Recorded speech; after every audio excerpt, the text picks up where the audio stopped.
Hello, welcome to all of you. देखो भाई, आज हम लोग जो है ना अपना जो चैप्टर है केमिस्ट्री का, केमिकल रिएक्शन एंड इक्वेशन, जो आप पढ़ रहे हो 10th स्टैंडर्ड में फर्स्ट चैप्टर, ठीक है। उसमें आप लोगों ने अभी तक क्या समझा था? डिकम्पोजिशन, केमिकल रिएक्शन, ठीक है ना। लास्ट जो है था हमारा लेक्चर, उसमें आप लोगों ने एंडोथर्मिक और एक्सोथर्मिक जो है ना वो पढ़ लिया पूरा अच्छे से ना। और जो था ना हम लोग डिकम्पोज जो है कैल्शियम कार्बोनेट का भी कर चुके हैं, और हमने लेड नाइट्रेट का भी डिकम्पोजिशन केमिकल रिएक्शन किया था, ठीक है। अब जो है आज की क्लास में हम लोग आगे बढ़ रहे हैं और डिस्प्लेसमेंट रिएक्शन जो है ना उसे स्टार्ट कर रहे हैं, ठीक है। तो डिस्प्लेसमेंट रिएक्शन जब आपके इनिशिएटिव शुरू होता है तो शुरू होते ही सबसे पहले क्या आता है? 1.9 एक्टिविटी।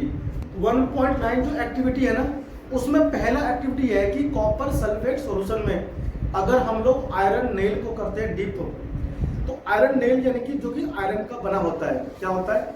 Fe। आयरन क्या करता है? मोर रिएक्टिव एलिमेंट होता है। ये मेरे पास एक टेस्ट ट्यूब है, ठीक है ना। और इस टेस्ट ट्यूब में मैं क्या करता हूँ, थोड़ा सा लेता हूँ, ये मैंने लिया कॉपर सल्फेट, ठीक है ना। देखो ये कॉपर सल्फेट है, बिल्कुल ब्लू कलर, ठीक है। इतना बहुत है ना। अब मैं क्या करने वाला हूँ, देखो ये है स्टैंड, इस स्टैंड पे मैं लगाऊंगा ये टेस्ट ट्यूब, ठीक है ना। अब ये जो कॉपर सल्फेट है, मैं इसमें दो मेरे पास आयरन का नेल है, ठीक है। इसको मैं धागे की सहायता से ना बांध करके इसमें डिप करने वाला हूँ, ठीक है।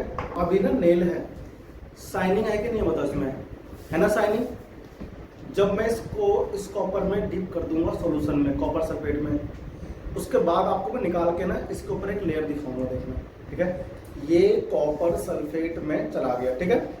देखो कॉपर सल्फेट सॉल्यूशन में जाते ही आप ना थोड़ा, अगर मैं आपको दिखाऊं करके जूम, तो देखो इसमें रिएक्शन होना शुरू हो गया।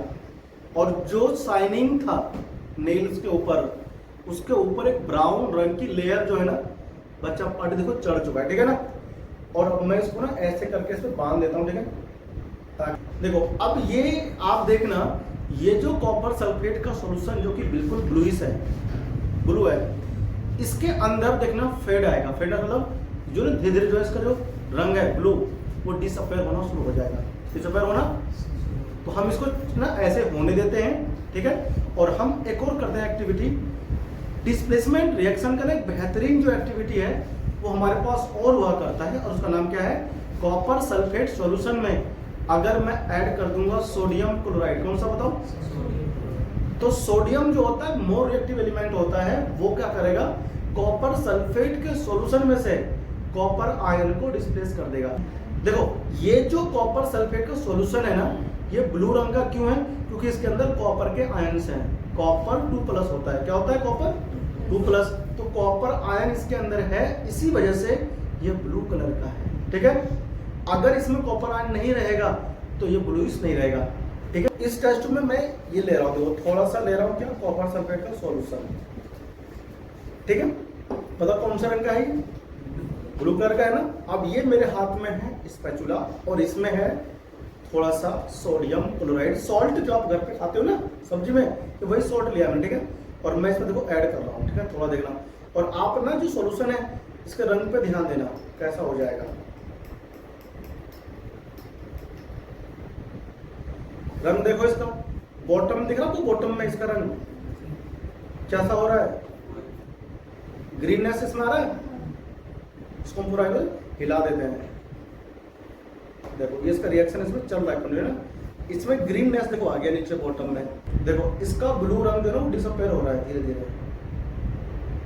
ऐसा क्यों हो रहा है? क्योंकि जो कॉपर सल्फेट है ना, उस कॉपर सल्फेट में से कॉपर को डिस्प्लेस कर रहा है उसके सॉल्यूशन से। देखो ये कॉपर है सल्फेट, और इसका रंग देखो ध्यान से, ये सॉल्यूशन ग्रीन हो गया ना, था कैसा? ब्लूइश कलर का, ऐसा था। ये कॉपर सल्फेट है, और जब कॉपर सल्फेट में मैंने ऐड कर दिया सोडियम क्लोराइड, ऐड करने से क्या हुआ? ये ग्रीन हो गया। ग्रीन क्यों हो गया? क्योंकि इसके अंदर अब क्लोरीन आयन आ गया। कौन आ गया? क्लोरीन आयन जो होता है उसकी वजह से ग्रीन हो जाता है, ठीक है ना। और ये क्या है? डिस्प्लेसमेंट रिएक्शन का बेहतरीन एग्जाम्पल, ठीक है ना। जो रिएक्शन इनिशिएटिव में है उसमें क्या है? उसने लिया है कॉपर सल्फेट। क्या लिया उसने? कॉपर सल्फेट, ठीक है ना। देखो ये लिया मैंने कॉपर सल्फेट, ठीक है। अब इस कॉपर सल्फेट में मैं जिंक मेटल, देखो ना मेरे हाथ में है जिंक ये है देखो जिंक मेटल, ठीक है।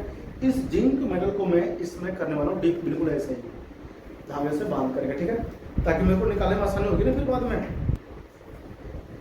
देखो तो ये कॉपर सल्फेट हो गया और ये मेरे पास क्या है, जिंक मेटल, ठीक है ना। अब मैं देखो इसको इसमें डीप करता हूँ, ठीक है। देखो ये मैं इसमें डीप करता हूँ, ये गया जिंक मेटल, ठीक है। अब 5 से 7 मिनट का ना वेट करो, ठीक है। उसके बाद देखना ये जो जिंक मेटल है इसके ऊपर आपको लेयर दिखाई देगा।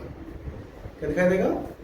लेयर। और जो इसमें कॉपर सल्फेट है सॉल्यूशन, उसका आप रंग देखना कैसा हो चुका होगा। अभी तो ब्लू था बिल्कुल, अब 5-7 मिनट रुको, उसके बाद आप इसका देखना कलर सॉल्यूशन का कैसा होगा। देखो इस अंदर ना बबल्स बन रहे हैं, इसका मतलब रिएक्शन कंटिन्यू चालू है इसमें, ठीक है ना। डिस्प्लेसमेंट रिएक्शन चल रहा है, ठीक है ना। हम इसको वेट करते हैं, ठीक है, कुछ समय का। तो ये निकाल करके मैं देखो ब्लू रंग का था ना बिल्कुल तुम्हारा सॉल्यूशन, और कितना सा बचा देखो। और ये जो मैं जिंक बाहर ला दूँ, ये देखो ये जो मैं निकाला है मैंने, ये बिल्कुल शाइनी था ना, शाइनी था जिंक मेटल। और अब इसके ऊपर कैसा एक लेयर बन गया ब्राउन रंग का और मोटा हो गया है।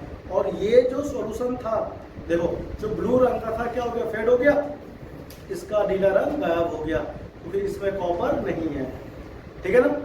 और अब जो लेयर मेरे पास है देखो, ये जो मेरे पास जिंक मेटल था ना, देखो इसके ऊपर एक लेयर बन गई है। मैं आपको निकाल के दिखा रहा हूँ, ये देखो ये देखो हीट हो गया है और ये कॉपर है। तो हमने क्या करा, कॉपर को उसके सॉल्यूशन से एक्सट्रैक्ट कर लिया है ना। देखो ये कॉपर है, ये जिंक मेटल के ऊपर क्या हो गया, ये स्टिक कर गया है ना। ऐसा होता है डिस्प्लेसमेंट रिएक्शन, ठीक है ना। देखो ये इसको ऊपर एक लेयर है देखो कॉपर की, ठीक है। देखो ये मेरे उंगली पे लग गया है ना कॉपर, इसके ऊपर एक लेयर चढ़ गया और ये जो सॉल्यूशन है इसका ब्लू कलर डिसअपियर हो गया। देखो हमने ऐसा लिया था ब्लू और ये ऐसा हो गया है ना, इसमें डिफरेंस, तो डिसअपियर हो गया colour. This is called displacement reaction, ठीक है ना। चलो तो आपसे मिलते हैं एक और नई क्लास में, है ना, एक और नई एक्टिविटी में, एक और नए एक्सपेरिमेंट में। तब तक बहुत बहुत धन्यवाद देखने के लिए, धन्यवाद, थैंक यू।